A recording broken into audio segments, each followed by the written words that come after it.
Fiz grandes amigos na tripulação do Mission Performance. As pessoas com que gerei maior afinidade foram as do meu quarto, como o Andy, o Nicholas, a Ana, entre outras.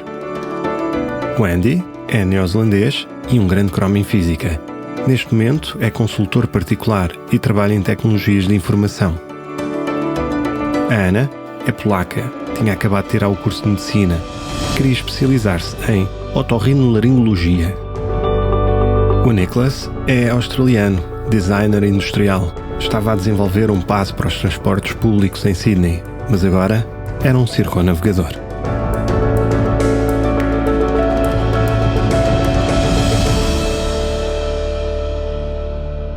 De todas as tarefas no barco, para mim, e sem qualquer sombra de dúvidas, o quarto de cozinha era definitivamente o mais difícil.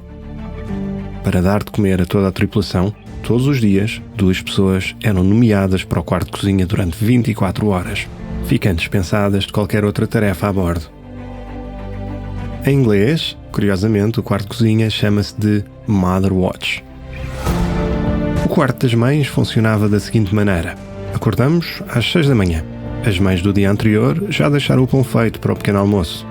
A primeira refeição do dia varia entre torradas, panquecas, papas de aveia, ovos e bacon. É necessário sempre ferver vários litros de água com alguma antecedência, porque todos nós bebemos muito chá e café. Estamos 24 horas exclusivamente a alimentar os 23 tripulantes.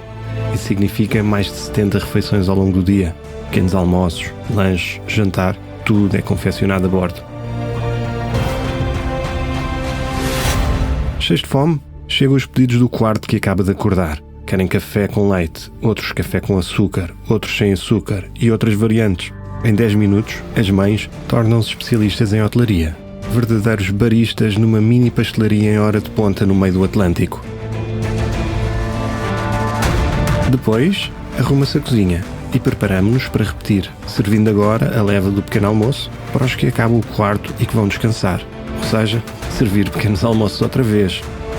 Este processo repete-se para o almoço, para o lanche e para o jantar. A seguir ao almoço, normalmente, faz-se um bolo para o lanche. Sucede-se o jantar com sobremesa. E algumas dão tanto trabalho a confeccionar como uma refeição. Depois, fazer pão pela segunda vez. Desta vez para o pequeno almoço do dia seguinte.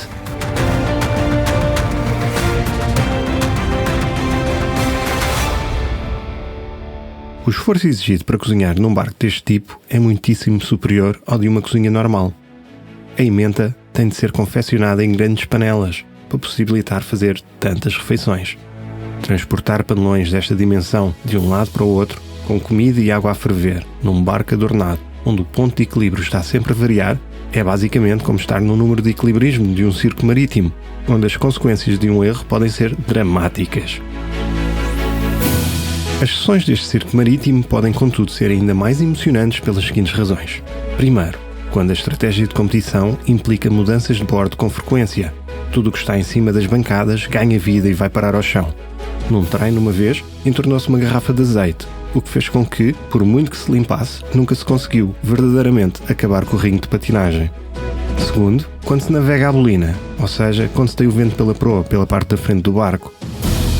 Terceiro, quando as condições do mar pioram e temos uma ondulação desencontrada e mais aleatória. Quarta, para mim talvez a mais difícil, as elevadas temperaturas na cozinha, próprias das latitudes dos trópicos e do Equador, que tornam toda a copa num forno só por si. Cada vez que acaba o quarto de mãe, estamos completamente esgotados. Ser mãe é, portanto, tremendamente cansativo e muito duro, tanto em terra como no mar. Felizmente que o quarto de mãe é também um trabalho de equipa, no qual a compatibilidade e a interajuda com o parceiro de cozinha, também ele mãe, pode ajudar muito.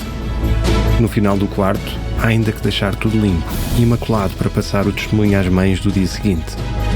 E quando isso acontece, podemos, por fim, voltar a sorrir, porque o regresso à cozinha na manhã do dia seguinte já será como cliente. Em comparação com a limpeza das casas de banho, as limpezas das cavernas ou outras tarefas menos agradáveis a bordo, a cozinha era sem dúvida a experiência mais difícil e dura, isto porque o trabalho ali parecia nunca ter fim.